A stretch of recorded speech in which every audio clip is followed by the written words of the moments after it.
Hello everyone. I am super excited today to do this with Kavita Garu because it's very nostalgic for me. కరెక్ట్గా 10 years back మనం interview చేసాం. గుర్తుందా మీకు? చెప్పండి. మీకు గుర్తుందా? 10 ఏళ్ల క్రితం మనం ఒక అద్భుతమైన ఇంటర్వ్యూ చేసాం. Yes. Life is beautiful. So what has actually changed in the 10 years, ma'am? First of all నమస్కారం అండి అందరికీ. వే టు న్యూస్ వారికి ప్రత్యేకంగా ధన్యవాదాలు తెలియజేస్తూ ఉన్నాను. ఎందుకంటే ఇంత మంచి ప్లాట్ఫామ్లో తెలంగాణ రక్షణ సేనగా కొత్తగా ఒక రాజకీయ శక్తిగా పుట్టుకొచ్చినటువంటి మాకు మా పార్టీకి ఇంత మంచి వేదికనిచ్చి మా అభిప్రాయాలను ప్రజలతో పంచుకునేటటువంటి సమయం ఇచ్చినందుకు వే టు న్యూస్ వారికి ధన్యవాదాలు. The same time I should say in the last 10 years నా పర్సనల్ లైఫ్ అనే కాదు, హౌ మీడియా హ్యాస్ చేంజ్డ్ అని చెప్పడానికి వే టు న్యూస్ యొక్క ప్రయాణమే మనకు కళ్ళ ముందు కనపడతా ఉంటుంది. దాదాపు 2016లో వాళ్ళు లాంచ్ చేస్తే ఇప్పుడు 2026. In the last 10 years the way they have change journalism అంటే సిటిజన్ సెంట్రిక్గా ఎట్లయితే మార్చుకోగలిగినారో దాదాపు 20 నుంచి 30 వేల మంది సిటిజన్స్ కంటిన్యూస్గా పంపిస్తూ ఉంటారు ఆర్టికల్స్, వాళ్ళ వాళ్ళ ఊర్లలో జరిగేటటువంటి సమస్యలన్నీ కూడా వే టు న్యూస్కి పంపిస్తూ ఉంటారు. అంటే ఎట్లా అయితే కొన్ని ఏసీ రూమ్లలో కూర్చొని కొంతమంది పెట్టుబడిదారులు నిర్ణయించేటటువంటి వార్తలు కాకుండా నిజంగా ప్రజలకు ఉన్నటువంటి వార్తలు, ప్రజల్లో ఉన్నటువంటి వార్తల్ని తీసుకొని చెప్పగలగడం అనేది ఒక రెవల్యూషనరీ అని నేను అనుకుంటున్నాను. ఆ రెవల్యూషన్ని ప్రజల మధ్యలోకి తీసుకొచ్చినటువంటి వే టు న్యూస్ యాజమాన్యానికి, సిబ్బందికి, అన్నిటికన్నా ఎక్కువ సిటిజన్ జర్నలిస్ట్కి మనస్ఫూర్తిగా నేను కంగ్రాచులేషన్స్ చెప్తా ఉన్నానండి. అంటే కొన్ని విషయాల్లో నిజంగా గూగుల్లో కూడా లేనటువంటి ఊర్ల నుండి కూడా రిపోర్టింగ్ చేయడం అంటే మామూలు విషయం కాదు. I'm extremely proud. And media ఇదే విధంగా ఇంకా ముందుకెళ్ళాలి, ముఖ్యంగా మా ఆడబిడ్డల సమస్యలు ఎక్కువగా చూపించాలని చెప్పి నేను మనస్ఫూర్తిగా కోరుకుంటున్నాను. At the same time yes, in the last 10 years since our interview I believe lot has changed. పర్సనల్గాని కాదు, పొలిటికల్గా, అదేవిధంగా ఒక మనిషిగా నేను నా జీవితంలో అనేకమైనటువంటి చేదు అనుభవాలు అనుకోవచ్చు, కఠినమైనటువంటి పరిస్థితులు అనుకోవచ్చు, అవన్నిటినీ ఫేస్ చేసిన తర్వాత నాలో కూడా కొంత పరిణితి వచ్చింది, నాలో కూడా కొంత మార్పు వచ్చింది. ప్లస్ కఠినమైన నిర్ణయాలు తీసుకోవాలనేటటువంటి ఒక సంకల్పం, బలమైన సంకల్పం వచ్చింది. సో అందరికీ నచ్చని తొవ్వైనా సరే మనం కరెక్ట్ అనుకునే తొవ్వలో వెళ్ళాలనే బలమైన సంకల్పం ఈ 10 సంవత్సరాలలో నాకు పర్సనల్గా వచ్చిందని నేను భావిస్తాను. అయితే మ్యామ్ ఒక మాట, మనం 10 ఏళ్ల క్రితం చేసిన ఇంటర్వ్యూలో కేసీఆర్ గారి గురించి మీరు చాలా గొప్పగా చెప్పారు ఆ రోజు. మొన్న ఈ మధ్య మీరు కేసీఆర్ గారిని మరమనిషి అన్నారు. దానికి మీరు ఇచ్చే రీజనింగ్ ఆన్సర్? కేసీఆర్ గారు ఆ రోజైనా గొప్ప మనిషి, ఈ రోజైనా గొప్ప మనిషి. తెలంగాణ రాష్ట్రం గొప్ప మనిషి మరమనిషి ఎలా అయ్యాడని, రాదనుకున్నటువంటి ఒక రాష్ట్రాన్ని కేంద్రంతో కొట్లాడి ప్రజలందరినీ కలుపుకొని తేవడంలో వారి గొప్పతనం ఒక 100 సంవత్సరాలైనా 1000 సంవత్సరాలైనా చెరిగిపోకుండా అలాగే ఉంటుంది. అందులో ఎటువంటి ఇది లేదు. ఉద్యమ కేసీఆర్తో ఎవరికి కూడా సమస్య లేదు. ముఖ్యమంత్రి కేసీఆర్తోని, బీఆర్ఎస్ పార్టీ అధ్యక్షుడు కేసీఆర్ గారితోని చాలా మందికి సమస్య ఉంది, అట్లానే నాకు కూడా సమస్య ఉంది. సో ఎస్, ముఖ్యమంత్రిగా అయిన తర్వాత బీఆర్ఎస్ పార్టీ అధ్యక్షులు కేసీఆర్ గారు తీసుకున్న అనేక నిర్ణయాలతోని, ఐడియాలజికల్ ఇష్యూస్తోని నాకు ఇంటర్నల్గా అయినా ఎక్స్టర్నల్గా అయినా ఉన్నటువంటి భిన్నమైన అభిప్రాయాలని ధైర్యంగా చెప్పగలగడమే డెమోక్రసీ. సో అభిప్రాయాన్ని నేను పంచుకుంటా ఉన్నాను, అంతకుమించి ఏం లేదు. మీకు ఇలాంటి ఒక అంటే ఈ సందిగ్ధం కానీ, ఒక అపోజిషన్ కానీ, అపోజ్డ్ వ్యూస్ కానీ మీకు కేసీఆర్ గారి ఫస్ట్ టర్మ్లో అనిపించిందా, సెకండ్ టర్మ్లో అనిపించిందా? అంటే ఇప్పుడు మీరు గతాన్నే పట్టుకొని వెళ్ళాడాలనుకుంటే నేనేం చేయలేను. కాకపోతే గతంలో ఎప్పుడైనా కూడా బీఆర్ఎస్ పార్టీలో ఏదన్నా డిఫరెంట్ వ్యూ చెప్పగలిగే వ్యక్తి ఎవరన్నా ఉన్నారంటే అది నేను ఒక్కదాన్ని మాత్రమే. అది కేసీఆర్ గారికి తెలుసు, ఆ పార్టీలో ఉన్న అందరికీ తెలుసు. కాకపోతే ఒక పార్టీలో ఒక సిస్టంలో ఉన్నప్పుడు ఇంటర్నల్గా చెప్తాం. ఆ సిస్టమ్ మనల్ని బయటికి పడేసి రోడ్డు మీద పడేసిన తర్వాత ఎక్స్టర్నల్గా చెప్పే పరిస్థితి క్రియేట్ అయింది. అంతే తప్పితే నా అభిప్రాయాలు మారలేదు, పరిస్థితులు మారినాయి అంతే. నేను అప్పుడు ఇంటర్నల్గా చెప్పింది ఇప్పుడు ఎక్స్టర్నల్గా చెప్పాల్సిన పరిస్థితికి నెట్టివేయబడ్డాను. నేను అనుకోని కోరుకొని తెచ్చుకున్నది కాదు. కానీ ఒక లేడీగా, పడకూడని అగచాట్లు పడ్డటువంటి ఒక వ్యక్తిగా నా సంకల్పం అయితే ఒకటే, నాకు ఉన్న మిగిలిన ఈ చిన్న జీవితంలో ప్రజలకు పనికొచ్చే పనులు చేయాలి. అలా చేయాలి అంటే నాకు తెలిసినటువంటి ఒకటే ఒక మార్గం, ఒక పొలిటికల్ వేలోనే సాధ్యమవుతుంది. రెవల్యూషన్ అనేది డాక్టర్ బాబాసాహెబ్ అంబేద్కర్ చెప్తారు రాజ్యాంగంలో, ఒక చుక్క రక్తం చిందకుండా నా భారతదేశ ప్రజలందరికీ నేను ఒక విప్లవాత్మకమైన మార్పును తీసుకొని వస్తాను ఈ రాజ్యాంగం ద్వారా అని ఆయన కాన్స్టిట్యూషన్. సో కేవలం ఒక పొలిటికల్ పార్టీ మాత్రమే బ్లడ్ షెడ్ లేకుండా ప్రజల జీవితాల్లో మార్పు తేగలుగుతుంది. సో అందుకే ఒక పొలిటికల్ పార్టీ పెట్టాలి, తెలంగాణ ప్రజల జీవితాల్లో మంచి మార్పును తేవాలనే ఉద్దేశంతో నేను ముందుకు వచ్చాను. నాకు తెలిసిన ఏకైక మార్గం అదే, కాబట్టి ఆ మార్గంలో నేను ప్రయాణిస్తూ ఉన్నాను. ప్రజలు ఆశీర్వదిస్తారు, దీవిస్తారు, వారి కోసం పనిచేసే అవకాశం ఇస్తారని బలంగా నమ్ముతా ఉన్నాను. వండర్ఫుల్. అయితే కవిత గారు, ఇంత ఫియర్స్ఫుల్గా, ఇంత ఫియర్లెస్గా, ఇంత ఫోర్స్ఫుల్గా మీరు మాట్లాడతారు. Your communication is on spot and very focused and చాలా కన్విక్షన్తో మాట్లాడతారు. మీరు రాజకీయ పార్టీ పెట్టిన తర్వాత కూడా మీరు టీఆర్ఎస్ అని పెట్టడం వెనుక, అలాగే మీరు శ్రీరామనవమి రోజు మీ పార్టీని ప్రారంభించటం, అలాగే అంటే ఎన్నో అంశాల మీద మీరు అంటే ఆన్ స్పాట్ మాట్లాడతారు. So much I'm sure there is a very prompt strategy behind it. అంటే మీరు ఎంతో ప్లాన్డ్గా ఇదంతా చేశారని నాకు అనిపిస్తోంది. అండ్ నాకేమనిపిస్తుంది అంటే మిమ్మల్ని చూస్తే మీలో ఒక చాణక్యుడు, చంద్రగుప్తుడు ఇద్దరు ఉన్నారనిపిస్తుంది. You are not just a king maker, you are also maybe a king. So అంటే ఇంత స్ట్రాటజిక్గా I'm sure lot must have gone through your thought process. I want to understand that. అంటే ప్రధానంగా ఒకటండి, పాలిటిక్స్లో ఉన్నామంటే డెఫినెట్గా స్ట్రాటజికల్గానే ఉండాలి. నేను చాలా గొప్ప వ్యక్తి దగ్గర పాలిటిక్స్ నేర్చుకున్నాను కాబట్టి వారి స్ట్రాటజీ ఏది ఉంటుందో అది వంట పట్టించుకున్నటువంటి వ్యక్తిగానే ముందుకెళ్తాను తప్ప హడావుడిగా తొందరపాటుతో వెళ్ళాను. కాబట్టి ఖచ్చితంగా ఏది చేసినా ఒక ప్లానింగ్తోనే చేయాలి. ఇప్పుడు మనకు మహిళలకు ఉండే ఎక్స్ట్రా బర్డెన్ ఏంటంటే పొలిటికల్గా ముందుకు వచ్చినప్పుడు మనం ఫెయిల్ అయితే ఈ ఆడవాళ్ళకి ఏం అవకాశం ఇచ్చినా వేస్ట్ అని అంటారు. కాబట్టి ఆ బరువు అంతా నా భుజాల మీద ఉంటుంది, తెలంగాణ ఆడబిడ్డల బరువు, భారతదేశం ఆడబిడ్డల బరువు అంతా కూడా. సో పొలిటికల్గా నేను ఒక ముందడుగేసి ఒక పార్టీ పెట్టి వస్తున్నా అంటే ఎట్టి పరిస్థితుల్లో నేను ఫెయిల్ అవ్వకూడదనే ఉద్దేశంతో, ఆ కన్విక్షన్తో వెళ్తాను. రెండు, ఒకటి ఆడపిల్లలు డిప్రెస్ అవ్వకూడదు. రెండు, తెలంగాణ ప్రజలు గత 10 సంవత్సరాల్లో 12 సంవత్సరాల్లో దేనికోసమైతే తెలంగాణ తెచ్చుకున్నామో అది రియలైజ్ కాలేదు. కాబట్టి టాపిక్ కూడా నెక్స్ట్ 10 years ఆఫ్ తెలంగాణ ఏంటి అని అడుగుతూ ఉన్నారు. సో లాస్ట్ డికేడ్లో ఏం జరిగింది, నెక్స్ట్ డికేడ్లో ఏం జరగాలి, ఇటువంటి ఒక పాజిటివ్ ఆలోచనతో ముందుకెళ్తా ఉన్నాం. నేను పార్టీ పెట్టినప్పుడు కూడా ఊరికే పెట్టలేదండి, చాలా మీరు అన్నట్టు నేను థింక్ చేశాను. సరే ఇవాళ ఇండియాలో జరుగుతున్నది ఏంటి అని ఒక సెకండ్ ఆలోచిస్తే, దాదాపు 140 కోట్ల జనాభా ఉన్న మన దేశంలో more than 85 to 90% of the people only వాళ్ళ మంత్లీ ఇన్కమ్ బిలో 30,000 ఉన్నది. బిలో 30,000 రూపాయలు నెలకు సంపాదించేటటువంటి అత్యంత పేదలు ఉన్నటువంటి దేశం మన దేశం. ఆ 30,000 నెలకు సంపాదించే దాంట్లో కూడా విద్యా వైద్యానికి 70% వాళ్ళ ఇన్కమ్ని ఖర్చు పెడతా ఉన్నారు. నిన్న మోదీ గారు వచ్చి ఒక మాట చెప్పి వెళ్ళారు, భారతదేశం యొక్క రిజర్వ్స్ లేవు, మనకు ఉండాలి రిజర్వ్స్ అని చెప్పారు.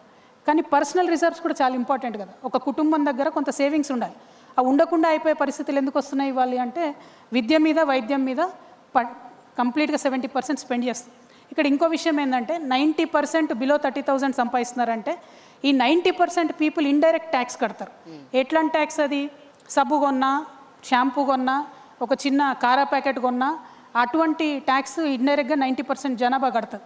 ఒక 10% జనాభా ఇలైట్ క్రౌడు, చదువుకున్న వాళ్ళు, అబవ్ 5 lakhs ఇన్కమ్ ఉన్నటువంటి వాళ్ళంతా ఇన్కమ్ ట్యాక్స్ కడతారు. సో ఈ ట్యాక్స్లన్నీ ప్రభుత్వానికి వెళ్తాయి. ప్రభుత్వం మనకేం చేయాలి? విద్యనివ్వాలి, వైద్యాన్ని ఇవ్వాలి. ఇవాళ ప్రజలకు ఏమవుతుందంటే ఒక పక్క ట్యాక్సులతో ఖర్చు అవుతుంది. ట్యాక్సులు తీసుకున్న ప్రభుత్వం హెల్త్ కేర్ ప్రొవైడ్ చేయట్లేదు కాబట్టి హాస్పిటల్లో పడితే మళ్ళీ సెకండ్ టైం కూడా మళ్ళీ మనకు ఖర్చు అవుతుంది. సో మొత్తం మన ఇన్కమ్ ఏదైతే ఉందో, ముఖ్యంగా పేద మధ్యతరగతి వాళ్ళ ఇన్కమ్ ఏదైతే ఉందో 70% కూడా విద్యకు, వైద్యం ఖర్చు అవుతుంది.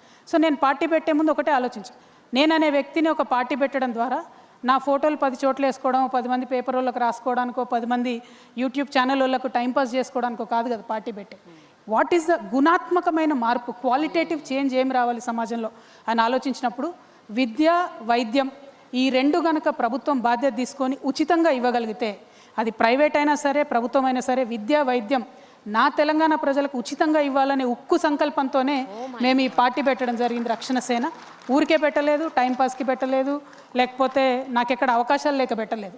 పొలిటికల్ కెరీర్కి అన్ని వైపుల నుంచి మనకు అవకాశాలు ఉన్నా కూడా ఒక ఇండిపెండెంట్ పార్టీగా ఉండాలి, ప్రజల మన్ననతో అధికారంలోకి రావాలి, అనుకున్నది చేయగలగాలి. ఎవరి ఫోర్స్ లేకుండా అనుకున్నది చేయగలగాలంటే ఉచిత విద్య, ఉచిత వైద్యం అని 2 చాలా బలంగా సంకల్పించుకొని పెట్టినాం. దాంతోపాటు ఇంకా ఒక 3 ప్రధానమైన అంశాలు. వ్యవసాయం, ఇవాళ ఉన్నటువంటి పరిస్థితుల్లో ఆ గవర్నమెంట్ ధరణి అని పెట్టింది, ఈ గవర్నమెంట్ వచ్చి భూమాత అని పెట్టింది. అయినా కూడా రైతుకు భూ సమస్యలు అయితే తీరలేదు. ఎందుకంటే పేరు మారింది తప్ప only name has changed, game has not change.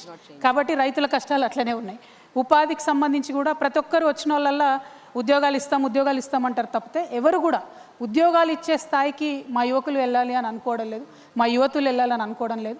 కాబట్టి ఉపాధి మీద చాలా డీటెయిల్డ్గా వర్క్ చేసి ఆలోచన చేసి 2 lakhs to 20 crores వరకు మా యూత్ని నమ్మి, మా జన్జీని నమ్మి we want to invest in them. ఒక్క వాట్సాప్, ఒక్క గూగుల్, ఒక్క అమెజాన్ మన దగ్గర నుంచి ప్రొడ్యూస్ చేయగలిగినా కూడా ఐఎమ్ ష్యూర్ మొత్తం ఒక నెక్స్ట్ డికేడ్ అంతా కూడా తెలంగాణ బాగుంటుందనే ఉద్దేశంతో. ఇవన్నీ 4 ఒక ఎత్తు అయితే సోషల్ జస్టిస్ అని ప్రతి ఒక్కరు చెప్తారు లిప్ సర్వీస్ లాగా. Every party is in a situationship with social justice today. It's just in a situationship, they are not truly doing anything about it. మీరు బాగా జెన్జీ వర్డ్స్ బాగా నేర్చుకున్నారు మ్యామ్. బట్ జెన్జీ లాంగ్వేజ్ మీ పిల్లలు నేర్పుతున్నారా ఏంటి మీకు? Not really, it is a fact. అంటే వాళ్ళు ఏంటంటే నాన్ కమిటల్గా వీఆర్ దేర్ విత్ యూ అని చెప్పి ఒక సిచ్యువేషన్షిప్లో ఉన్నారు తప్పితే టుమారో మై పార్టీ తెలంగాణ రక్షణ సేన అధికారంలోకి వచ్చిన తర్వాత we will be married to social justice without a divorce option. So అంత డెడికేటెడ్గా, అంత కమిటెడ్గా, అంత సీరియస్గా సోషల్ జస్టిస్ కోసం పనిచేస్తాం. సోషల్ జస్టిస్ అంటే కేవలం కులాల ప్రాతిపదికని చెప్పట్లేనే. వికలాంగులు ఉన్నారు, వికలాంగులకు కనీసం ఇంత పెద్ద సెక్రటేరియట్ కడితే ఒక ర్యాంప్ కట్టుకోలేదు మనం. వికలాంగులకు ఫ్రీ బస్ ఇవ్వడానికి ముఖ్యమంత్రి గారికి, ఇప్పుడున్న ముఖ్యమంత్రి గారికి మనసు రావట్లేదు. అదేవిధంగా సీనియర్ సిటిజన్స్ ఉన్నారు, వారికి ఫ్రీ బస్ ఇవ్వడానికి మనసు రావట్లేదు. అక్కడేమో బీజేపీని చూసుకుంటే సీనియర్ సిటిజన్స్కి ఉన్న ఆ మాత్రం రైల్వే డిస్కౌంట్ కూడా ఎత్తేసి పడేస్తారు. సోషల్ జస్టిస్ అంటే ఏంటి మ్యామ్? ఎవరైతే తమకు తాము హెల్ప్ చేసుకోలేరో వాళ్ళకి హెల్ప్ చేయాలి, వల్నరబుల్ సెక్షన్స్కి హెల్ప్ చేయాలి. ఇప్పుడు లొంగిపోయినటువంటి మావోయిస్టులు ఉన్నారు, దాదాపు 1,00,000 మంది ఉంటారు తెలంగాణలో. అన్ని గవర్నమెంట్స్ ప్రామిస్ చేసాయి మేము ఇది చేస్తాం అది చేస్తాం, ఒక్క గవర్నమెంట్ కూడా ఏం పని చేయలేదు ఇంతవరకు. ఏపీలో కూడా అదే పరిస్థితి.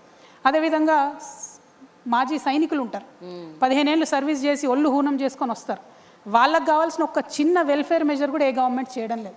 సో ఈ సోషల్లీ వల్నరబుల్ ఉన్న సెక్షన్స్ అన్నిటికీ, ట్రాన్స్జెండర్స్ కావచ్చు, వీరందరి కోసం కూడా సోషల్ జస్టిస్ అనే కాన్సెప్ట్తోని we want to be very committed and work for them.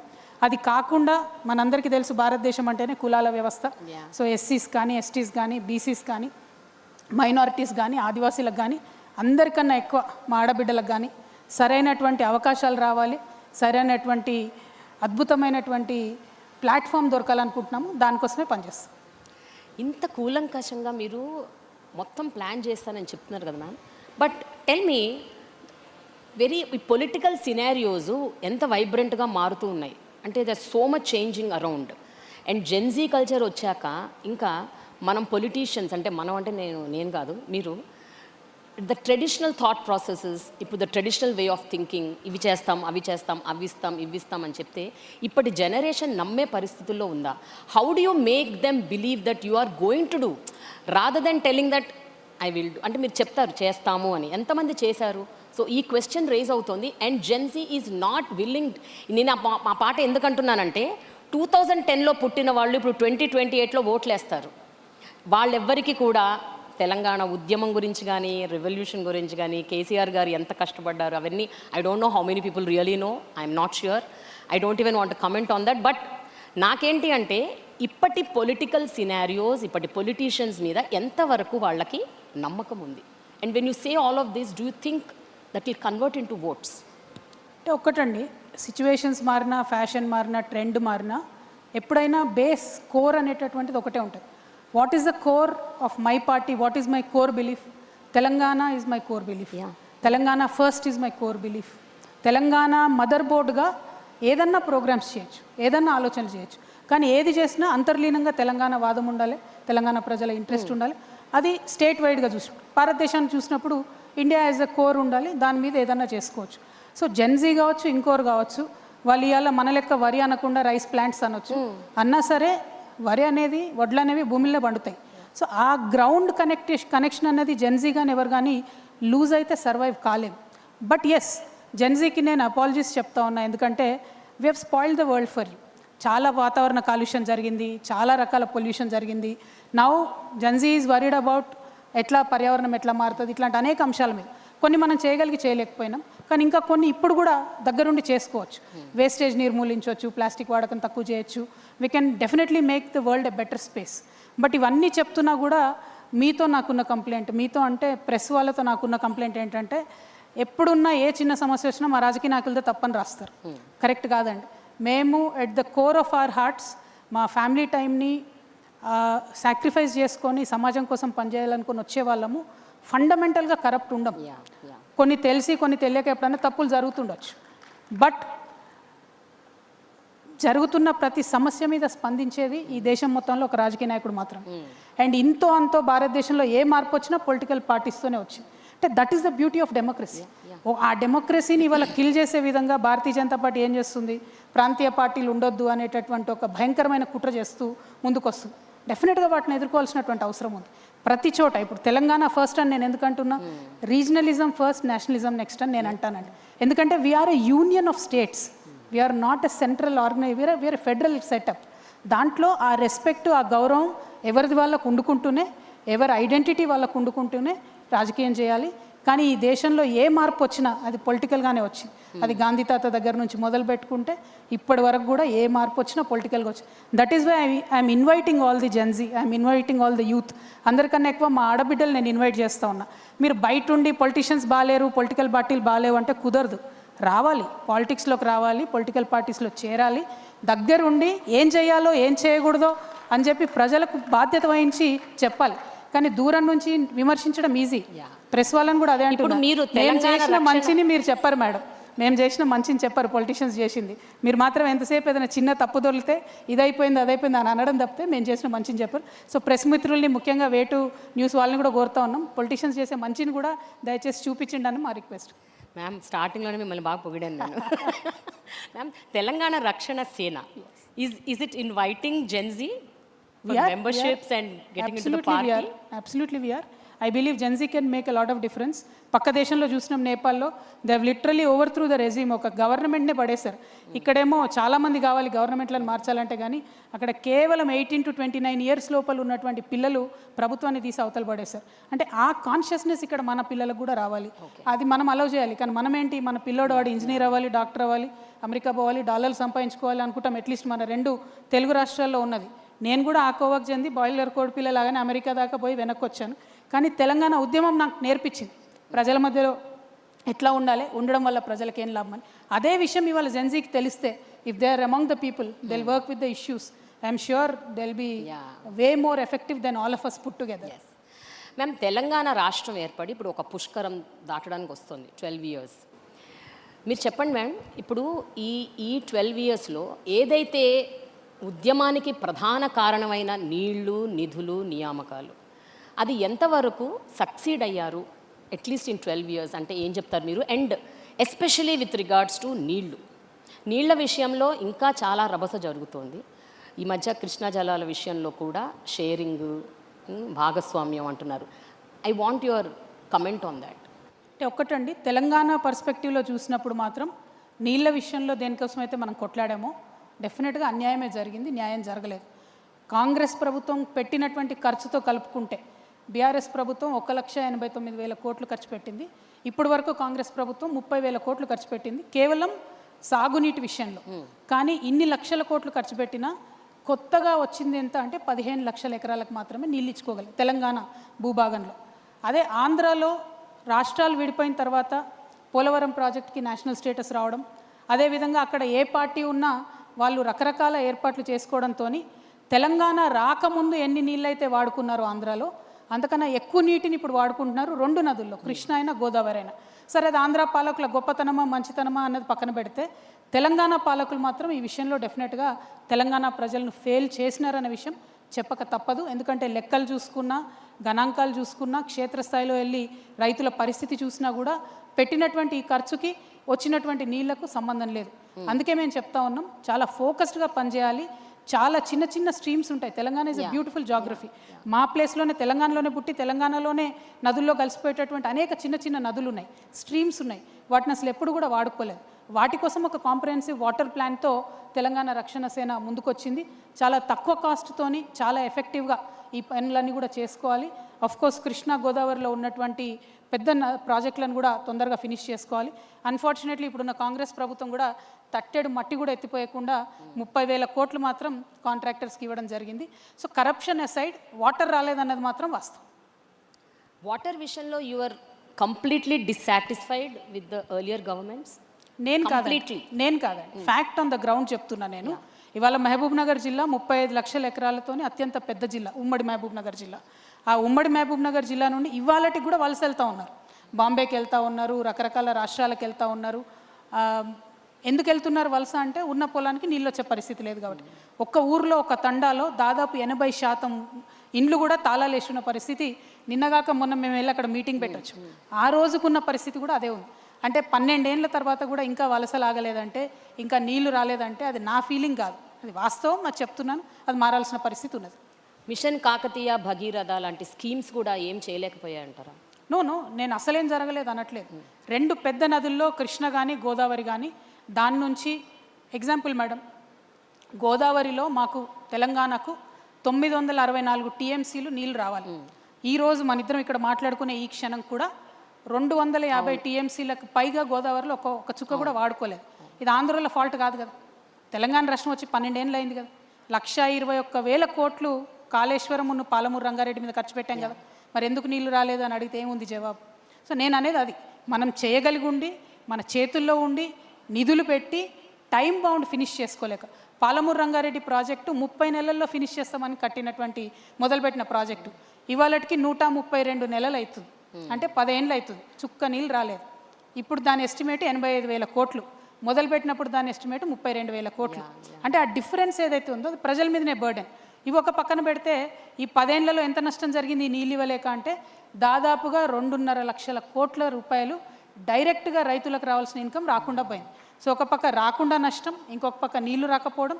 So దర్స్ a lot of opportunity cost that is lost. మీకు ఒక పక్క స్ట్రాటజీ ఉందా మ్యామ్ ఈ విషయంలో? నీళ్లకు సంబంధించి you have a proper plan in place? 100%. As I said, local స్ట్రీమ్స్ని బాగా వాడుకోవాలి. పెద్ద పెద్ద వాగులు ఉన్నాయి తెలంగాణలో, వాటి మీద ఖచ్చితంగా మంచి గేట్స్ పెట్టి చెక్ డ్యామ్స్ పెట్టుకోవాలి. పెద్ద పెద్ద ప్రాజెక్ట్స్ ఏవైతే ఉన్నాయో ఆ ప్రాజెక్ట్స్కి మధ్యలో కూడా చిన్న యానికట్స్, బ్యారేజెస్ కట్టుకొని వాడుకోవాలి. ఇవాళ ఆంధ్రప్రదేశ్ ఏం చేసింది, మా దగ్గర ఆర్డీఎస్లోనేమో ఆ యానికట్ ఏదైతే ఉందో ఇవాళటి వరకు కూడా అది అట్లనే ఉంది. కానీ అటుపక్క వాళ్ళు దాన్ని సుంకేష్లను బరాజ్గా మార్చుకొని దాని నుండి దానికే సప్లిమెంట్ చేసే విధంగా 2, 3, 4 అంటే ఒక స్ట్రీమ్ ఫెయిల్ అయితే ఇంకోటి, ఇంకో స్కీమ్ ఫెయిల్ అయితే ఇంకోటి అని అట్లా నిర్మించుకోగలిగినారు. సో ఆ వ్యవస్థ ఏర్పాటు చేసుకోగలగాలి. ఇవాళ ఆంధ్ర తెలంగాణ అనేటటువంటి అంశం ఏదైతే నీళ్ళ కొట్లాట అయిందో, ఆనాటికి ఈనాటికి కూడా గోదావరి నీళ్ళు 4,000 టీఎంసీలు పోయి సముద్రంలో కలిసిపోతున్నాయండి. ఎవరు వాడుకోలేకపోతున్నారు అన్ఫార్చునేట్ కదా. దానికి వ్యవస్థ తయారు చేసుకోవాలి. దానికోసం డెఫినెట్గా ప్లాన్ ఉంది, దాని ప్రకారం పనిచేస్తాం. 2028 ఎలక్షన్స్ దగ్గర పడుతున్నాయి, ఇంకా జస్ట్ 2 years. ఏంటి ma'am, what is your plan? అంటే మీరు పక్కాగా సింగిల్గా కంటెస్ట్ చేయబోతున్నారా, లేకపోతే పొత్తులు పెట్టుకోబోతున్నారా? అంటే ఐడియాలజికల్గా మీ ఐడియాలజీకే స్టిక్ అయ్యి, whether I win or lose I'm sticking, I'm contesting alone, ఏంటి, వాట్ ఈజ్ యువర్ ప్లాన్?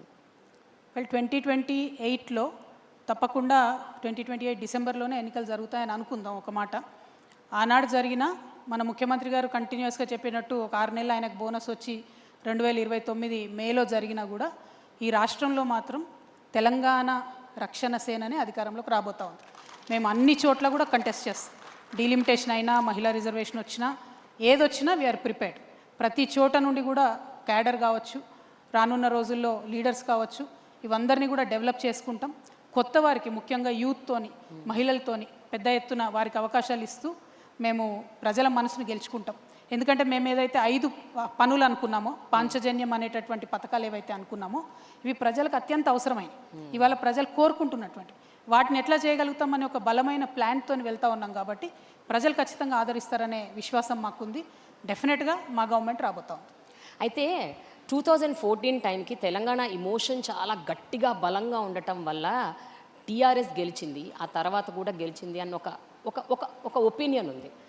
ఇప్పుడున్న సిచ్యువేషన్లో the 2 largest parties Congress and BJP, వీళ్ళే ఏదైనా నిర్దేశిస్తారు, నడుపుతారంటారు. Without their support and their whatever you can't form government అన్నది ఒక మాట. దీని గురించి మీ అభిప్రాయం ఏంటి? మేము పాలిటిక్స్లో ఇవాళ ఉన్నది రేపు ఉండదు, రేపు ఉన్నది ఎల్లుండి ఉండదు. తెలంగాణలో సామెత ఉంటుంది, పొట్టోని పొడుగొడు కొడితే పొడుగొని పోషమ్మ కొట్టిందని అంటారు. సో ఎట్లుంటుంది అని అంటే, ఇవాళటి వరకు మేము చాలా బలవంతుణ్ణి అని అనుకునేటటువంటి వాళ్ళు రేపు పొద్దున ఒక చిన్న సంఘటనతో మొత్తం సినారియో మారిపోతుంది. ఇవాళ పరిస్థితి చూడండి, నిన్న మొన్నటి వరకు బండి సంజయ్ గారు అంటే తిరుగులేని బీజేపీ నాయకుడిగా ఇక్కడ పేరుండే. నిన్న జరిగినటువంటి సంఘటనలో వారి అబ్బాయి మీద వచ్చినటువంటి ఆరోపణలో ఆయనంతట ఆయన స్వయంగా వాళ్ళ కొడుకుని తీసుకెళ్లి పోలీసులకు అప్పచెప్తే ఆ పేరు అట్లానే ఉండేది. కానీ ఇవాళ ఏం జరుగుతోంది, అంత తీవ్రమైన ఆరోపణలు ఎదుర్కొంటున్నా కూడా కంప్లీట్గా రేవంత్ రెడ్డి గారు బండి సంజయ్ గారిని రక్షించడము, తెలంగాణ మహిళలందరూ నోటీస్ చేస్తున్నారు ఏం జరుగుతుందని చెప్పి. అంత గ్రేవ్ ఆరోపణలు ఉంటే పాక్సో కేసు పెడితే, సెక్షన్ 6 లాంటి నాన్ బెయిలబుల్ సెక్షన్ పెడితే కూడా నేను విచారణకు రాను అని వాళ్ళ నుంచి ఒక మెయిల్ పెట్టేస్తే పోలీసు వాళ్ళు అబ్స్కాండింగ్ అని చెప్పి పట్టుకొని జైల్లో వేయకపోతే తెలంగాణ మహిళలు చూడరు అనుకుంటారా అండి? డెఫినెట్గా చూస్తారు, కానీ ఎప్పుడు చెప్పాలో డెసిషన్ అప్పుడు చెప్తారు. కాబట్టి ఇట్లాంటి సంఘటనలతోని ఒక పక్క కాంగ్రెస్ పార్టీ, ఇంకొక పక్క భారతీయ జనతా పార్టీ కంప్లీట్గా ప్రజల యొక్క ఫేత్ని కోల్పోతూ ఉన్నారు. ఈ రాష్ట్రంలో యాజ్ ఆన్ టుడే మనం ఇట్లా మాట్లాడుతున్నటువంటి సందర్భంలో కూడా ప్రతిరోజు 7 మంది ఆడబిడ్డల మీద అత్యాచారం జరుగుతుంది. ఇది రిపోర్టెడ్ ఫిగర్స్ నేను చెప్పేది. అన్రిపోర్టెడ్ ఫిగర్స్ క్రైమ్ విమెన్ మీద ఎంత అవుతుంది అన్నది చాలా భయంకరంగా ఉంది. కానీ ముఖ్యమంత్రి గారు, కాంగ్రెస్ పార్టీ ఏమాత్రం కూడా విశ్వాసం కల్పించలేకపోతా ఉంది. ఇవాళ బండి సంజయ్ గారి విషయంలో ఎందుకు ప్రభుత్వం ఇంత లీనియంట్గా వ్యవహారం చేస్తోంది, అది డెఫినెట్గా ప్రభుత్వం రేపు ఆన్సర్ చేయాల్సిందే. ఇంకొక మాట, ఈ ఒక పక్క వీళ్ళ మీద లీనియన్సీతో వ్యవహరించడం అయితే, ఇంకొక పక్క ఆడపిల్లని బదనాం చేయాలి. ఫస్ట్ ఆడపిల్ల మీద విపరీతమైన వార్తలు వేయడం, అసలు ఆ అమ్మాయి క్యారెక్టర్ ఏంటని మాట్లాడు, వీళ్ళెవరు జడ్జ్ చేయడానికి? అసలు who are you to judge a person's character? ఇష్టం వచ్చినట్టు వార్తలు రాయడం. నేను నిన్న కూడా డిమాండ్ చేశాము, డీజీపీ గారికి కూడా లెటర్స్ రాసినాము, మళ్ళీ కూడా చెప్తా ఉన్నాం, ఎవరైనా సరే ఆడపిల్ల మీద ఇష్టం వచ్చినట్టు రాసినటువంటి ఏ వ్యక్తులైనా సరే వాళ్ళ సోషల్ మీడియా అకౌంట్స్ని తప్పకుండా ఫ్రీజ్ చేయాలి. యూట్యూబ్ ఛానల్స్ ఉంటే వాళ్ళని క్లోజ్ చేయాలి. ఇవి కరెక్ట్ పద్ధతి కాదు, కరెక్ట్ సిస్టమ్ కాదు. Yes, let the courts decide, let the police decide, let them conduct a investigation.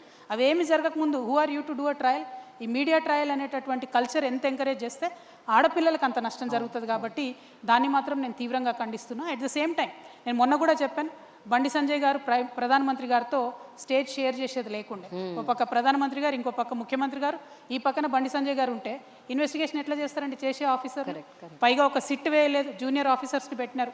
So ఇది every which way Revanth Reddy గారు యాంటీ ఉమెన్ అని ఎస్టాబ్లిష్ చేసుకుంటున్నారు తప్పితే ఇదైతే కరెక్ట్ పద్ధతి కాదు. మేము ప్రభుత్వాన్ని డిమాండ్ చేస్తున్నాం, నిష్పక్షపాతంగా ఎంక్వైరీ జరగాలి.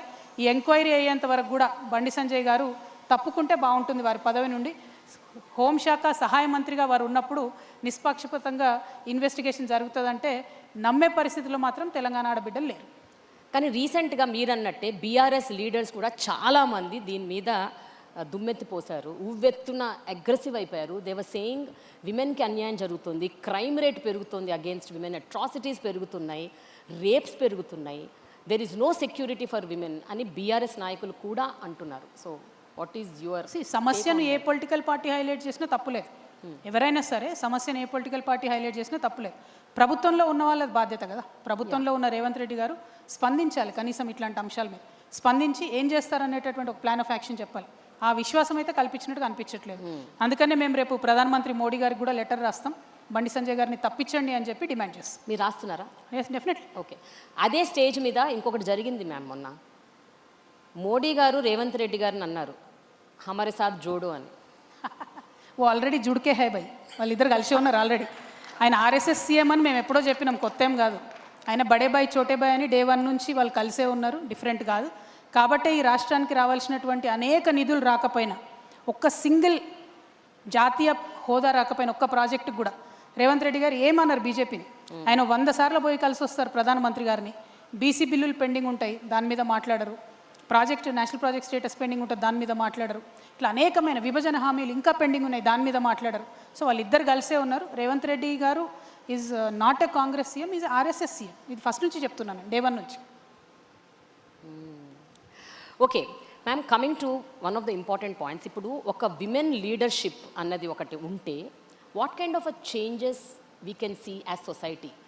బికాజ్ మీరు ఇప్పుడు చాలా అంశాలు చెప్పారు, చాలా మేల్ లీడర్స్ నేను అబ్జర్వ్ చేసింది, ఎంతోమంది మేల్ పొలిటీషియన్స్ లీడర్షిప్ పొజిషన్స్లో ఉన్న వాళ్ళు ఎన్నడూ టచ్ చేయని కొన్ని పాయింట్స్ మీరు మాట్లాడారు. But I want to know from your mouth, what changes can a women bring on table? ఇది వరల్డ్ ఓవర్ డిస్కషన్ అండి. ఒక feminine approach towards any problem. It could be towards war, it could be towards science and technology, it could be towards how to handle environmental issues, anything. A feminine approach to an issue brings more sensitivity onto the table. అంటే ఒక అమ్మతనంతోని ఒక మాతృత్వ భావనతోని పరిపాలన జరిగినటువంటి సందర్భంలో పరిష్కారం తొందరగా దొరుకుతుంది. ఎందుకంటే అమ్మ జేబు చూడదు, కడుపు చూస్తుంది కాబట్టి. సో అట్టడుగున ఉన్న వాళ్ళకు ముందు అన్నం పెట్టాలనుకుంటుంది కాబట్టి. ఇంట్లో అందరికన్నా చిన్నోడు అంటే జనరల్గా అమ్మకి ఇష్టం ఉంటుంది. అట్లానే సమాజంలో అత్యంత వెనుకబడిన వాళ్ళంటే ఆ ఫెమినైన్ అప్రోచ్తో పరిపాలన చేసే ప్రభుత్వాలు ఉన్న కాడ వల్నరబుల్ సెక్షన్స్ని ఫస్ట్ అడ్రస్ చేస్తాం. ఇవాళ ఏ గవర్నమెంట్ అన్నా చూడండి, మీరు అది యూనియన్ గవర్నమెంట్ కావచ్చు, ఇక్కడ మన స్టేట్ గవర్నమెంట్ కావచ్చు, ఇవాళటి వరకు కూడా అండి, మేము ఒక 10 సార్లు నేను రిప్రజెంట్ చేశాను. మెంటలీ ఛాలెంజ్ కిడ్స్ ఉంటారండి, వాళ్ళు ఒక 350 నుంచి 400 మంది ఉన్నారు, ఎక్కువ లేరు. వాళ్ళకి ప్రభుత్వం పెన్షన్స్ ఇవ్వడం లేదండి. అది బీఆర్ఎస్ నుండి కూడా కొనసాగుతుంది ప్రాబ్లము. ఆనాడు ఈనాడు ఎప్పుడు కూడా పుష్ చేస్తున్నాం, రిపీటెడ్గా అపీల్ చేస్తున్నాం.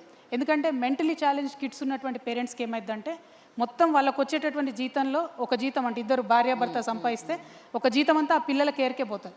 సో బేసిక్ పెన్షన్ కూడా వాళ్ళకి ఇవ్వలేనటువంటి పరిస్థితి. ఆ సెన్సిటివిటీ లేకపోవడం.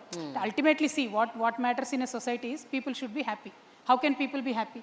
వాళ్ళకుండా ఫండమెంటల్ ఇష్యూస్ అడ్రస్ చేస్తే హ్యాపీగా ఉంటారు. సో నేను రేపటి నాడు ఏం చెప్తున్నా అంటే విద్య కానీ వైద్యం కానీ ఈ vulnerable sections of the society ఎవరైతే ఉంటారో వారి కోసం ఒక స్పెషల్ కన్సర్న్. ఇట్లా మెంటలీ ఛాలెంజ్ కిడ్స్ ఉన్న వాళ్ళకి మా గవర్నమెంట్ వస్తే ఒక కేర్ టేకర్ని ఇస్తాం. సీనియర్ సిటిజన్స్ ఉంటే ఒక కేర్ టేకర్ని ఇస్తాం. చాలామంది యాక్సిడెంట్స్ అయ్యి స్పైనల్ కార్డ్ యాక్సిడెంట్ అయ్యి బెడ్ రిడన్ ఉంటారు, వేళ్ళ మీద లెక్కించదగిన వాళ్ళు ఉంటారు. కానీ వారి కోసం ఆ ఇంట్లో ఉన్నటువంటి ఒక వ్యక్తి కంప్లీట్గా టైం స్పెండ్ చేసే పరిస్థితి ఉంటుంది. వారికి ఒక కేర్ టేకర్ ఇస్తాం. You're not giving thousands of crores కదా, ఇప్పుడు థౌజండ్స్ ఆఫ్ క్రోర్స్ మనము కాంట్రాక్టర్లకు ఇస్తున్నాం తప్పితే మన ప్రజల కోసం ఎందుకు ఆ సెన్సిటివ్ అప్రోచ్ మిస్ అవుతున్నాం అన్నదే నేను అనుకునేది. ఒక విమెన్ లీడ్ చేసినట్టయితే ఆ అప్రోచ్ ఉంటుందని చెప్పి నేను బలంగా నమ్ముతున్నాను. జనరల్గా ఒక ఉమెన్ లీడర్షిప్ పొజిషన్స్లోకి వెళ్తున్నారు అంటే వాళ్ళని అంటే ఒక స్టీరియోటిపికల్ ఒపీనియన్తో చూస్తుంది సొసైటీ. అంటే వాళ్ళు మంచిగా ఉండాలి, సాఫ్ట్గా ఉండాలి, సైలెంట్గా ఉండాలి, పెద్దగా మాట్లాడకూడదు, గట్టిగా మాట్లాడకూడదు. And there is a stereotypical opinion. When a woman puts her point across fiercely, forcefully, like you, they say she's bossy and criticisms vastayi, lot of social media brunt vastadi, ento vastadi. But if a man does that, they call him aggressive. If a woman does, it is a different narrative altogether. Meeru ivanni experience ayi untaru. So what do you have to say about this? Ma'am, నేను ఫండమెంటల్గా నమ్మేది ఏంటంటే leader should not have a gender. Leader అంటే leader లాగా చూడాలి. అది ప్రజలు కూడా అలవాటు చేసుకోవాలి. విమెన్ అయినా vulnerable section of the society నుండి వచ్చేటటువంటి నాయకులుగా ఎదగాలనుకునేటటువంటి వ్యక్తులైనా కూడా లీడర్ అనే వాళ్ళకు జెండర్ ఉండదు, కులం ఉండదు అనేది ఫస్ట్ గమనించుకోవాలి. నేను ఓన్లీ విమెన్ని లీడ్ చేస్తానని నేను బయలుదేరితే నేను ఫెయిల్ అవుతా. సపోజ్ నేను ఒక ఎస్సీని అనుకోండి, నేను ఓన్లీ దళిత్ని లీడ్ చేస్తాను బయలుదేరితే నేను ఫెయిల్ అవుతా. సపోజ్ నేను ఒక అప్పర్ కాస్ట్ అనుకోండి, నేను ఓన్లీ అప్పర్ కాస్ట్ని లీడ్ చేస్తాను బయలుదేరితే ఫెయిల్ అవుతా. లీడర్ అనేవాడు అందరినీ సమానంగా చూడగలగాలి. ఈ రూమ్లో ఉన్న వాళ్ళందరూ నా వాళ్ళు అనుకునేటటువంటి వాళ్ళు లీడర్ అవుతాడు తప్పితే ఆ ఒక్క టేబుల్ మీద కూర్చున్న వాళ్ళే నా వాళ్ళు అనుకుంటాడు క్యాడర్ అవుతాడు. సో క్యాడర్కి లీడర్కి ఉండే తేడా తెలుసుకోవాలి. రాజకీయాల్లో కొత్తగా రావాలనుకునేటటువంటి యూత్కి కానీ విమెన్కి కానీ నేను రిక్వెస్ట్ చేసి చెప్పేది ఒకటే, kindly be the leader, think like a leader. See you'll eventually become a leader with a lot of experience, with a lot of hard work మించి అయితే ఏది లేదు, దానిలో షార్ట్ కట్ లేదు. But to become a leader you should start thinking like a leader. ఒక సామెత ఉంటుందండి, a cat which wants to become a lion should lose its appetite for rats అని. నువ్వు ఎలకల్ని చంపుదాం అనుకుంటే నువ్వు సింహం ఎట్లయితావు, పులి ఎట్లయితావు, నువ్వు అనుకునే టార్గెట్ నీకు పెద్దగా ఉండాలి. అప్పుడే నువ్వు సింహం లయన్ అవుతావు తప్పితే లేకపోతే పిల్లిలాగానే మిగిలిపోతావు. కాబట్టి ఆ అప్రోచ్ సొసైటీలో వచ్చినప్పుడు మాలాగటి లేడీస్ కావచ్చు, వల్నరబుల్ సెక్షన్స్ నుంచి లీడర్షిప్ చేద్దాం అనుకునే వాళ్ళు కావచ్చు, అరే నాకు పొలిటికల్ బ్యాక్గ్రౌండ్ లేదు, నా దగ్గర పైసలు లేవు, నేను ఎట్లా లీడర్ కావాలనుకునే వాళ్ళు కావచ్చు, థింకింగ్ మారితే అన్ని మారుతాయి అనేది గమనించుకుంటే బాగుంటుంది. మీ అటైర్, మీ డిస్పోజిషన్, మీ ప్రజెంటేషన్ కూడా మారుతూ వచ్చింది ఈ 10 ఏళ్లలో. అక్క అని పిలిపించుకునేవారు ఒకప్పుడు, ఇప్పుడు అమ్మ అని పిలవాలని కోరుకుంటున్నారు. So what is the ideology or philosophy or strategy behind this? Generally people should age in a very dignified manner అండి. ఏజ్ మారుతున్న కొద్దీ మన భారతదేశంలో అందరూ కూడా అటైర్ మార్చుకుంటూ వెళ్తారు. సరే, వేరే దేశాలలో 60 ఏళ్ళు 70 ఏళ్ళు కూడా మళ్ళీ ఇంకా యంగ్గా కనపడలే ప్రయత్నం చేస్తూ ఉంటారు. But with age people generally keep changing. My attire or my appearance or my thinking has changed very drastically after my experience in the jail.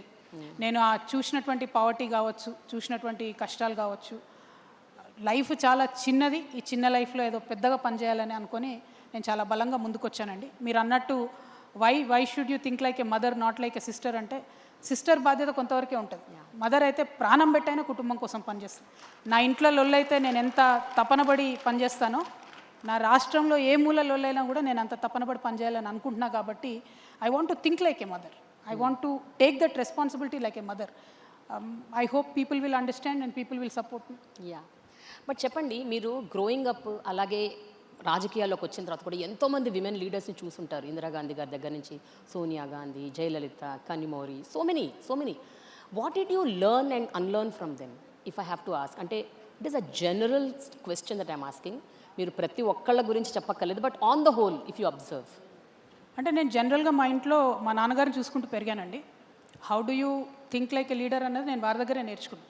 సరే, ఆయన దగ్గర నేర్చుకున్నాను కాబట్టి, ఆయనతోని నాకు ఆ థాట్ ప్రాసెస్, ఆ క్లారిటీ వచ్చింది కాబట్టి ఇవాళ ఆయన్ని కూడా నేను వ్యతిరేకించగలుగుతున్నాను. డెఫినెట్గా వ్యతిరేకిస్తాను. అనేక అంశాల్లో, ఐడియాలజికల్ ఇష్యూస్లో వ్యతిరేకిస్తాను. Father is different, leader is different, but he definitely is a person whom I learnt a lot from. తర్వాత ఇందిరాగాంధీ గారు పుట్టినప్పటి నుంచి, చిన్నప్పటి నుంచి కూడా అందరం చూస్తూ పెరిగాం. Sushma Swaraj is another very very very fine lady. నాకు చాలా ఇష్టం మేడం అంటే.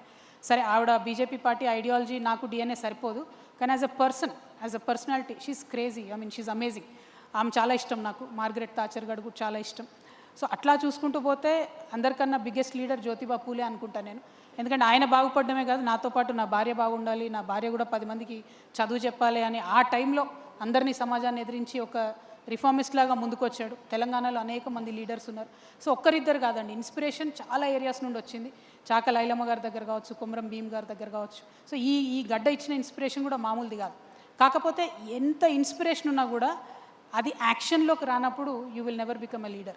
సో నేను స్వయంగా కష్టపడితే తప్పితే, నేను స్వయంగా సమస్యలను దగ్గరికి వెళ్ళి చూస్తే తప్పితే, ప్రజల మధ్యలో ఉంటే తప్పితే అర్థం కాదు. కాబట్టి జనం బాట లాంటి కార్యక్రమాలు తీసుకోవడం కావచ్చు, బతుకమ్మ లాంటి కార్యక్రమాలు తీసుకొని ఆడబిడ్డల దగ్గరికి వెళ్ళడం కావచ్చు. సో అది వేరు. అంటే learning is different, experiencing it for your self is different. So అది చేస్తూ ఉన్నాము. ప్రజల మధ్యలోనే గత 20 సంవత్సరాలుగా ఉన్నాం కాబట్టి అంతమంది ఇన్స్పిరేషనల్ లీడర్స్ దగ్గర నుంచి వచ్చినటువంటి సారాంశాన్ని రేపొద్దున ప్రజల కోసం ఉపయోగపెట్టగలుగుతానని నేను అనుకుంటున్నాను. అయితే ఇక్కడ ఒక పర్సనల్ క్వశ్చన్ మ్యామ్. మీరు ఇవన్నీ ఫేస్ చేస్తూ ఎన్నో టర్బులెంట్ టైమ్స్ చూశారు, జైలుకి వెళ్ళారు, చాలా ప్రాబ్లమ్స్ ఫేస్ చేశారు. You had tears in your eyes when your in your lowest of low phases. ఇవన్నీ చూసి యూ టుక్ దిస్ స్టెప్. చెప్పండి, మీ మదర్ ఏమనుకుంటారండి? What does she feel when she sees all of this in the family? ఇంత జరుగుతోంది, ఈ కాన్ఫ్లిక్ట్ని ఇంకే రకంగా సాల్వ్ చేసుకోవచ్చు కదా. అంటే is there any other way that you do this, handle this అని ఎప్పుడన్నా అనుకుంటారా? Did she share with you? No, I don't want to talk about my personal issues here, Andy. It is a political difference that I have with my family, and that difference will continue. Personally, whatever it is between me and my family is not for you. Okay. Thank you. Okay, ma'am. Finally, I have a rapid fire. Oh God. So, This is scary. అంటే rapid fire అంటే మరి వెంటనే ఫటాఫటా చెప్పక్కర్లేదు, అంతేనా? But you can take time. Okay. It is a rapid fire. Okay. Okay, the first question. ఇప్పటి వరకు మిమ్మల్ని ఏ ఫోరంలో కానీ, ఎక్కడ కానీ, ఏ ఇంటర్వ్యూస్లో కానీ అడగని ఒక ప్రశ్న, అడిగితే బాగుండు అనిపించిన ప్రశ్న ఏంటి? క్వశ్చనా? అసలు అడగకపోతే బాగుండు అనిపిస్తుంది. Nothing really. అన్ని రకాలు అడిగారు. అయితే ఈ మధ్య యూట్యూబ్లో వచ్చినాక ఏంటంటే మేము ఆన్సర్లు చెప్తామో చెప్పమో అవసరం లేకుండా వాళ్ళే అడిగేస్తున్నారు కాబట్టి చాలా క్వశ్చన్లు అడిగారు. అడగంది ఏం లేదు అనుకుంటున్నాను నేనైతే. ఓకే, విజయ్ గెలుపు అండ్ మమతా ఓటమి, మీ ఒపీనియన్ ఏంటి? అంటే యాంటీ ఇన్కంబెన్సీ అనేది ఎంత పెద్ద నాయకులనైనా వదిలిపెట్టదని మమతా మేడం ఓటమితో తెలిసింది. ప్లస్ బీజేపీ ఎలక్షన్ మెషినరీ ఎంత స్ట్రాంగ్ ఉంది అనేది కూడా బెంగాల్ ఎలక్షన్లో అర్థమైంది. విజయ్ గారి గెలుపులో ఒక ఫ్రెష్నెస్ని ప్రజలు ఎంతగా కోరుకుంటున్నారు, ఒక మర్యాదపూర్వకమైనటువంటి మాటలతో కూడా ఎట్లా విమర్శించవచ్చు అనేది విజయ్ గారు చూపించారని చెప్పి నేను అనుకుంటున్నా. ఇప్పుడు అక్కడ తమిళనాడులో విజయ్ గారు వచ్చినట్టే రేపు ఇక్కడ మేము వస్తామని కూడా నేను బలంగా అనుకుంటున్నాను. Wow, that's good. మీ గురించి పూర్తిగా తప్పుగా ఉన్న ఒక రాజకీయ స్టీరియోటైప్ ఏంటి? అంటే an opinion that is generated. I don't no, నేను ఎక్కువ చూడను మేడం సోషల్ మీడియా. మీరే చెప్పలేదని ఉంటే. బికాస్ మీ చెవిలో పడుతుంది కదా అట్లీస్ట్. ఐఎమ్ సారీ, ఎవరో ఒకళ్ళు వచ్చి చెప్తారు కదా, మీరు చూడకపోయినా. Not really. నేను అసలు చాలా తక్కువ చూస్తాను మ్యామ్ సోషల్ మీడియా. ఓకే, చాలా తక్కువ. I don't no. You don't know. Okay, ఇతర పార్టీల్లో మీరు బాగా అభిమానించే లీడర్ ఎవరు? ఇతర పార్టీలలోనా? అంటే మన తెలుగు రాష్ట్రాల్లో పెద్ద గొప్ప నాయకులు ఎవరున్నారు మేడం? పెద్ద కనిపించట్లేదు. అందరు చెప్పిన పనులు ఏవి చేయకుండా అన్ని అబద్ధాలే చెప్తున్నారు కదా. రేవంత్ రెడ్డి గారు ఉన్నారు, 420 హామీలు ఇచ్చిర్రు, 4 కూడా పూర్తి చేయలేదు. కాబట్టి ఆయన గురించి చెప్పలేము. అట్లానే భారతీయ జనతా పార్టీ ఉంది. ఇప్పుడు కిషన్ రెడ్డి అన్న కావచ్చు, బండి సంజయ్ గారు కావచ్చు, వీళ్ళెవ్వరు కూడా కనీసం తెలంగాణను అక్కడ నిల్చొని హిందీ వాళ్ళంతా ఎడపిడ తిడుతుంటే కనీసం నిలబడి మన రాష్ట్రాన్ని కూడా డిఫెండ్ చేయట్లేదు. వాళ్ళతో పెద్ద ఇన్స్పిరేషనల్గా మనం తీసుకునేది లేదు. పాత లీడర్లు, పోయిన కాలంలో ఉన్న లీడర్లు గొప్పగా ఉన్నారు. ఒక ఎన్టీ రామారావు గారు బయలుదేరారంటే ఆనాడు తెలుగు ప్రజలకు గౌరవం వచ్చింది దేశమంతా. ఆ తర్వాత ఒక కేసీఆర్ గారు బయలుదేరినారంటే తెలంగాణ ప్రజలకు గౌరవం వచ్చింది దేశమంతా.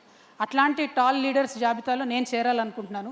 ఈ పెట్టి పాలిటిక్స్, చిన్న చిన్న పాలిటిక్స్, కరప్షన్స్ ఇట్లా చేసేటటువంటి లీడర్స్ని అభిమానించేటటువంటి పరిస్థితి కూడా లేదనుకుంటున్నాను. ఒక ఫన్ క్వశ్చన్. ఫన్నా? ఓకే. 10 ఏళ్ల క్రితం మీరు నా ఫేవరెట్ లీడర్ రేవంత్ రెడ్డి అన్నారు నాతో ఇంటర్వ్యూలో. ఇంటర్వ్యూలోనా? రేవంత్ రెడ్డి ఎందుకంటే అప్పుడు అన్నారు మీరు. మీరు కాంటెక్స్ట్ చెప్తే బాగుంటుంది. అప్పటికిప్పటికి ఏం మారిందో చూద్దాం. అదే ఇదే క్వశ్చన్ అడిగాను అప్పుడు 10 ఏళ్ల క్రితం, who is your favourite political leader అని. మీరు రేవంత్ రెడ్డి అన్నారు. అప్పటికిప్పుడు మారాడు కదండి ఆయన కూడా చాలా. ఇప్పుడైతే ఇచ్చిన మాటలన్నీ తప్పాడు కదా. ఎస్. ఓకే, పర్సనల్గా పొలిటికల్గా ఒక strong quality of yours that makes a distinct difference with others, మిగతా వాళ్ళతో పోలిసి చూస్తే. బేసికలీ చిన్నప్పటి నుండి నేను నేర్చుకున్నది ఒకటి మేడం, సచ్చినా కూడా అబద్ధం చెప్పను. అది నాకు నష్టం చేసేదైనా కూడా అబద్ధం చెప్పను. అది నాకు చాలా నష్టాన్ని ఇచ్చింది పర్సనల్ లైఫ్లో కూడా, పాలిటిక్స్లో కూడా. But it's okay, I don't care. ఎందుకంటే అల్టిమేట్లీ ట్రూత్ విల్ విన్ అని నేను బలంగా నమ్ముతాను. మొన్న నా కేసు విషయంలో అదే చెప్పాను, అంతకుముందు అదే చెప్పాను. అనేకమైన పొలిటికల్ ఫోరమ్స్లో డైరెక్ట్గా చాలామంది నాకు శత్రువులైనా కూడా I'm the person who speak the truth. అయితే అడ్వాంటేజ్ ఏంటంటే మేడం, నిజం చెప్తే క్లారిటీ ఆఫ్ థాట్ ఉంటుంది. అబద్ధం చెప్తే గుర్తుపెట్టుకోలేదు, ఎవరికైనా చెప్పాము. సో అంత ఓపిక నాకు లేదు, కాబట్టి నిజమే చెప్తాను. అది in a way advantage, in a way disadvantage అని నేను అనుకుంటున్నాను. సో ఒక అబద్ధం నిజంలాగా స్వైర విహారం చేస్తుంటే సోషల్ మీడియాలో ఎలా అనిపిస్తుంది? ఎందుకంటే మీరు అన్నారు ఆ లిక్కర్ స్కామ్ విషయంలో, ఇది కూడా అగైన్ 10 years బ్యాక్ నా ఇంటర్వ్యూలో అన్నారు. లిక్కర్ స్కామ్ విషయంలో 10 years బ్యాక్ నాకు ఇచ్చిన ఇంటర్వ్యూలో అప్పుడు ఒక మాట అన్నారు, లిక్కర్ అన్నది చాలా బ్యాడ్, ఏ దేశంలో ఉండకూడదు అని మీరు ఒక స్టేట్మెంట్ ఇచ్చారు. అప్పుడు మీరు ఎప్పుడైతే ఆ లిక్కర్ స్కామ్ విషయంలో మిమ్మల్ని నిందితులుగా పెట్టారో, ఇది ఒక మీమ్ లాగా వెళ్ళిపోయింది సోషల్ మీడియాలో. And it was laughing stock అనమాట, విచ్ ఈజ్ ఇప్పుడు నిజం బయటపడ్డది that you are out of it, it clean chit ఇచ్చారని. So when you see such things which is not real, what goes through, how do you feel? Madam ఒక్కటి నేనేమంటున్నా, మనము ఎట్లా ఉంటామో అట్లా ఉంటాం. దాన్ని కొంతమంది అర్థం చేసుకుంటారు, కొంతమంది సిచ్యువేషనల్లీ వాళ్ళు ఎట్లా చూడాలనుకుంటే అట్లా చూస్తారు. Simple as that. నేను ఇప్పటికి కూడా బలంగా చెప్తా ఉన్నా, నేను ఆస్ట్రాలజీ కూడా బలంగా నమ్ముతాను, ముహూర్తాలు కూడా అన్నీ ఫాలో అవుతాను. జనరల్గా లిక్కర్ కానీ రాహు కానీ ఇవన్నీ మనకు సరిపడినటువంటి అంశం. కానీ బీజేపీ బై డిజైన్, ఒక వ్యక్తి కేజ్రీవాల్ అనేటటువంటి వ్యక్తి యాంటీ కరప్షన్ పేరుతో వచ్చినటువంటి వ్యక్తి కాబట్టి ఆయనను కరప్షన్ అలిగేషన్స్లో ఇరికించాలి. అదేవిధంగా కల్వకుంట్ల చంద్రశేఖరరావు గారిని బద్నాం చేయాలంటే ఏం చేయాలి, వాళ్ళ డాటర్ ఎవరైతే సంస్కృతి సాంప్రదాయాల పేరుతో వచ్చిందో ఆవిడని యాంటీ ట్రెడిషన్స్కి పోర్ట్రే చేయాలంటే ఏం చేయాలని చెప్పి ఈ లిక్కర్ కేసు అనేటటువంటిది by design Bharatiya Janata party చేసినటువంటి స్కీమ్. దీన్ని కోర్ట్స్ చూసి డిశ్చార్జ్ చేశారు. Madam acquittal is difference, discharge చేస్తూ జడ్జి గారు ఏం చేశారు, నేను ఖచ్చితంగా ఆ సిబిఐ ఆఫీసర్ మీద ఎంక్వైరీ చేస్తున్నాను, it's first time in Indian history. So అంత బలంగా ఈ కేసులో ఏమీ లేదని వారు చెప్పడం జరిగింది. అల్టిమేట్గా నేను మీతో చెప్పేది ఏంటంటే మేడం, బయటవాడు ఏం చూస్తాడన్నది పక్కన పెడితే మన ఫ్యామిలీ, మన ఇంటి వాళ్ళు మనల్ని బలంగా నమ్మి మనతో సైడ్ చేసి ఉంటే ప్రపంచాన్ని ఎదిరించవచ్చు. నా విషయంలో నాకు మా అమ్మగారి సైడ్ నుంచి ఆ సపోర్ట్ నేను అనుకున్నంత రాలేదు, కానీ నా అదృష్టం బాగుంది, మా అత్తగారి సైడ్ వాళ్ళు చాలా బలంగా నన్ను సపోర్ట్ చేశారు. కాబట్టి ఇవాళ ఇట్లా మీ ముందు నిలబడి మాట్లాడగలిగేటటువంటి ధైర్యం కానీ, తెగో కానీ, ముందుకెళ్ళేటటువంటి అవకాశం కానీ వచ్చిందని నేను నమ్ముతా ఉన్నాను. ఓకే, ఏది ఎక్కువ కష్టం అండి, public criticism or private betrayal? Betrayal private betrayal అయినా బయటికి చూపించలేం కదా madam. Public criticism is easy because if you are with the truth you can face it. But ఇప్పుడు మల్టీ లేయర్డ్ అయిపోయింది కదా, యూట్యూబ్ తర్వాత ట్విట్టరు తర్వాత ఫేస్బుక్. సో ఒక్కొక్క దగ్గర ఒక్కొక్కటి వస్తూ ఉంటుంది. అది ఫేస్ చేయడం వ్యక్తిగతంగా కూడా ఇబ్బందే, పొలిటికల్ పార్టీస్ కూడా ఇబ్బందే, అన్నిటికన్నా ఎక్కువ ప్రజలకు ఇబ్బంది. ఎందుకంటే ఒక్కొక్క ఫోరం ఒక్కొక్కటి చెప్తుంది. ఇవాళ వాస్తవంగా తెలంగాణలో కరెక్ట్ వార్త ఏది చూడాలి అంటే నమస్తే తెలంగాణ కొనుక్కోవాలి, ఈనాడు కొనుక్కోవాలి, ఆంధ్రజ్యోతి కొనుక్కోవాలి. అన్ని పేపర్లు చూస్తే తప్పితే అసలు విషయం ఏందని అర్థం కానటువంటి పరిస్థితి వచ్చింది. So it is unfortunate it has come to that. Yeah, రాజకీయ నాయకుల్లో ఈ మధ్యకాలంలో మీరు అబ్జర్వ్ చేస్తే మోస్ట్ ఓవర్ రేటెడ్ క్వాలిటీ ఏంటి విచ్ యు ఆర్ అబ్జర్వింగ్? ఓవర్ రేటెడ్గా కనిపించే క్వాలిటీ ఏంటి? I don't no. బేసిక్ ఇప్పుడు మళ్ళీ చెప్పినట్టుగా రాజకీయ నాయకులు అందరూ కూడా చెడ్డవాళ్ళు కాదు. యా అంటే in general, I'm talking in general. We're out of time. Yeah, fine. See, this is a bad question. We'll close it in 5 minutes, okay? Yeah. I don't know, ma'am. I can't say because we are all very good politicians at the heart. Oh, Yes. really? Okay. Okay. Final question అండి. ఒక 20 ఏళ్ల తర్వాత రాజకీయ చరిత్ర రాసినప్పుడు కవిత గారి గురించి రాసే ఆ ఒక్క సెంటెన్స్ ఏమైతే బాగుంటుంది అని మీరు అనుకుంటున్నారు? What is that one line that people should recognize you with? Telangana ప్రజలకు మర్చిపోలేనంత మంచి చేసింది అనేది ఉండాలి. ఒక సెంటెన్స్ ఉంటే చాలండి, ఇంకేం అక్కర్లేదు. Thank you so much. Thanks a lot for this wonderful conversation. Thank you. Thank you, Way2 News, Thank you for giving me this opportunity. Thank you.